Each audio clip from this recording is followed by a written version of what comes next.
Hey, good morning. Russ Lacate here with Michael Kuss. We're two Mets on the mic. And Michael, it's been unseasonably sunny and dry lately. It's kind of tough that we can't get out into our provincial parks and do some camping. Well, you know what? My neighbors, they have a tent set up in their backyard, and my kids have been saying, "Can we set up the tent?" Well, our yard's really sloped, so it Yeah. wouldn't be great tenting. We do have a Volkswagen Westphalia, so they've been talking me into popping it up in the front yard. So we may end up doing that in the driveway over the next couple of days. The weather's ideal for it anyway, as we stretch through the weekend. Yeah, strange times, I guess, calling for some unusual measures as well. That does take me back to when I was a kid and I was too young to be heading out on my own, that my dad used to let me camp in the backyard a little bit. So if you're self-isolating and you have the space, maybe it's not a bad idea to try to get in a little bit of faux camping in the short term. I think, Michael, the forecast still looks dry for a number of days. Do you have any kind of a handle on when we might see a shift towards wetter weather?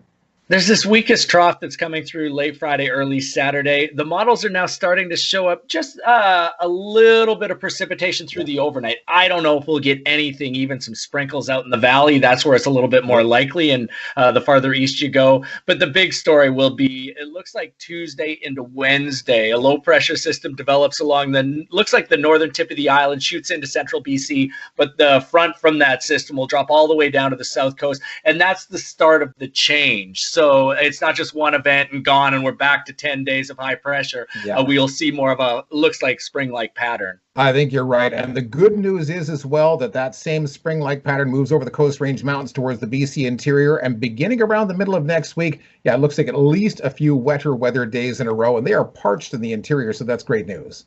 Yeah, it is really good news because it has been so dry. We need the moisture, and while we're at home stuck inside, it's tough looking out there at that beautiful sunshine, whether you're camping in your backyard or not. It's a tough one. I know you'll be indoors all afternoon. Listen in for Michael every 10 minutes on the ones on News 1130.